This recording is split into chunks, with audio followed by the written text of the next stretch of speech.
contrast to regular season games at home coming up here and the chase for first place on, how important are these just to maintain your advantage? Yeah, no, I think it's a good position to be in going into the playoffs because there's a sense of urgency. We know that these games hold almost as much importance as the playoff games that we'll play. Because we're obviously, first things first, we're trying to get first place for the regular season. So we know that in order to do that, we can't afford to slip up, and I think everybody recognizes that.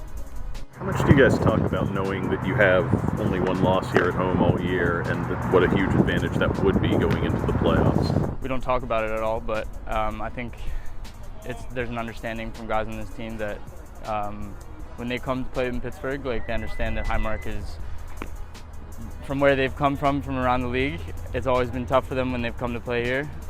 So they know that this is a fortress for us, and I think everybody takes that seriously. We always, one thing we do talk about is the fans and making sure that we put on a good performance for them every time we're at home. And I think not just this year, but for the last 5 or 6 years, that's been a staple of this team and this club.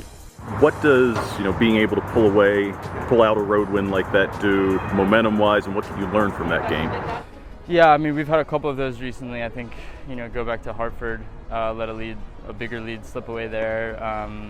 Miami, same thing. And I think it shows character that we're getting these late goals, and, we understand how to push forward at the end of a game to get the goal when we need. But at the same time, I think come playoff time, you don't want to be necessarily holding on to the leads like we have been. We want to be controlling the game when we have the advantage.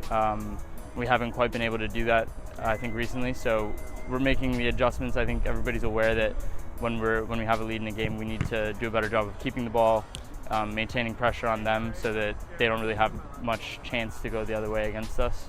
But like I said, I think a sign of a good team and a lot of championship teams is that they can get the job done and win games even when it hasn't gone their way.